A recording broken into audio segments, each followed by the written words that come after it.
Hi, happy Wednesday.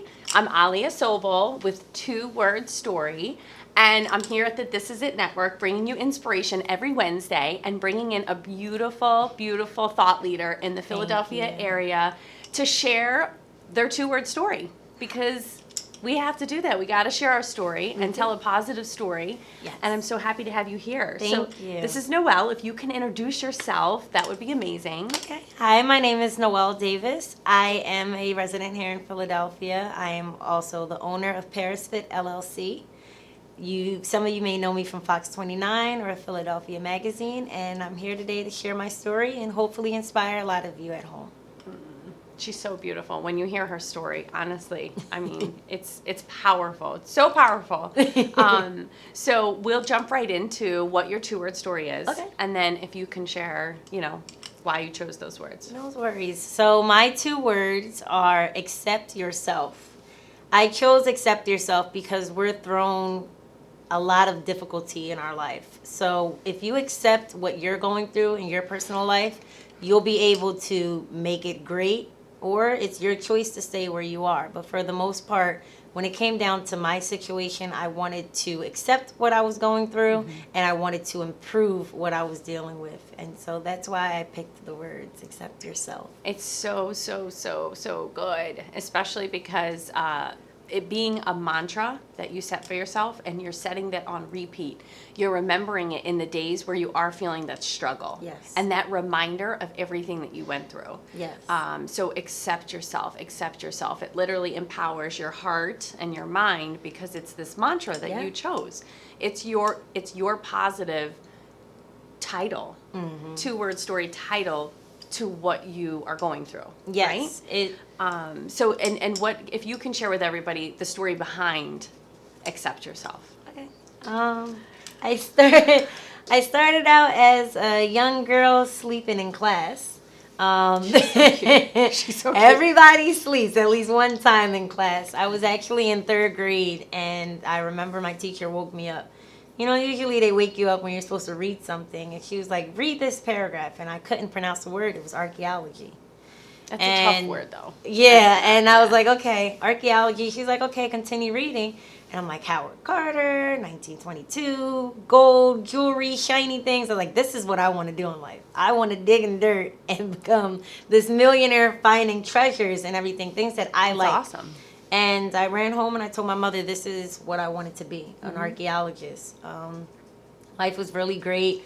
I did a lot of traveling to Italy. I did a dig out here in Philadelphia, did some digs in New Jersey, and I actually became an archaeologist by the age of 21. But surprisingly, that was kind of cut short, literally a year after I started. I was rear-ended in a car accident. I've talked about this on Fox 29. To share it with other people because so many people are in accidents that gives them chronic pain and everything, and sometimes they just sit at home and they don't do anything about it. Right. And they let their dreams fall and they get depressed and they get anxiety and they let that weigh on themselves and they lose their focus. Right. And when I was rear-ended in that car accident, I ended up with lower lumbar bulges and on top of that nerve damage down my legs. So being a archaeologist, I was an excavator at the same time, and I was like, I can't do this anymore. I physically could not do it. And instead of sitting down, I went to doctors for almost a year, PT for almost a year, and I said, I want to get back to archaeology. What can I do? And that doctor, after seeing probably 20 to 30 doctors, said, get in the gym and work on your core. Oh my gosh. And I literally was like, work on my core? I'm small already. I don't need to work out. And he's like, no, if you work on your teeny. Yeah, he's so adorable. She's just a little peanut. I was like, I'm tiny already. I never had to go to the gym. I always had natural abs. Yeah. That's what I would say. Yeah. And he's like, no, it will help build your back strength. Right. And literally it did. I Right. remember being in that gym my first day and doing crunches, like, oh my goodness, I can't even crunch anymore. Right. And here I was a year ago lifting 80 pounds of dirt to screen through it for my archaeology project. Wow. And literally doing it for months, almost about 6 months, 8 months consistently. And your abs my are fierce. I started to realize I didn't need my medicine. Right. My pain was fine. I didn't need PT. I was moving again. I was incredible. getting back to my normal So life. amazing. My self-esteem went up. You know, my confidence got back there. Everything was just going great, and I said, you know, this is something that I should probably share with somebody. And it took a lady to see me in the gym. Was like, "Are you a personal trainer?" I was like, "No." She's like, "But you're so motivating. You don't even know." And that woman got me certified. I wish I remembered her number and her name, but she got me certified. And even getting certified, I was like, yeah, I'm going to sit on it for a little bit. Yeah. And it took for me to meet a girlfriend here in Philadelphia that said, go for it. Like, there's so many people that could benefit from what you're doing. Just go for it. And I did. And now I'm able to help people and reach out to people and say, this is what I did. And if I'm tiny and I can be banged up, you can be banged up too, and go out there and still do what it is that you want to do in life. 100%. 100%. And, you know, it was at that time I had to accept myself. I had to accept this is what life was going to be. And if I wanted to make it better, these are the steps that I have to take. Yes. So it's pretty much holding myself accountable. Yeah. A lot of times we don't like to hold ourselves accountable. Right. We want the sympathy back in. We want Right. the compassion Like and praising everything. us. Yeah, and So it's good. like you can't expect for people to have sympathy for yourself. Right. You know, for you. You have your own sympathy for you, but you can't expect for somebody to say, oh, I'm going to take care of you for the rest of your life 100%. because this is what's going on. I mean, my client just asked me today, she was like, who motivates you every single day to keep pushing? My 86-year-old client, she's so sweet. I love it. She was like, you are just so, you go for it. You're so entrepreneurial. You just go for it. I said, nope. I said, you want to know who really motivates me? My grandmother. Oh. She's no longer here with me, actually, but the fact that I know she's watching, I want to make her proud. So that's kind of like my motivating factor. And I was just sharing earlier about, a lot of people don't know this, but I just got back to personal training after being in a neck brace for 2.5 months. I know. The first accident that I had, I was rear-ended. This accident that actually just happened on June 17th, I was hit and I struck a pole, a utility pole. I ended up with neck tears, bulging disc in my neck, and actually a 10-centimeter cut that gave me 12 stitches. Presently, I'm still dealing with a brain injury. They call it a traumatic brain injury. Like, I have to actually take a brain test in 4 weeks.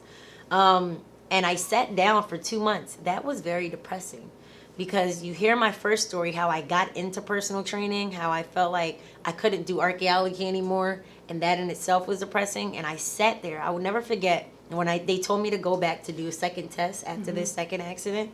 They were like, we're going to go do an MRI. I closed my eyes and I said, not again. I know. I don't want to lose my business. Not again. Right. And I sat at home. I sat at home, and it's like, you know, my mom will call me, my dad will call me, and it's like, I don't want sympathy. I just want to go back to work. Right. I want to be able to be a little bit stronger for myself. Right. And I sat at home, and I was like, this is where I'm at. How am I going to make it better? My memory started. I started to lose my memory a little bit.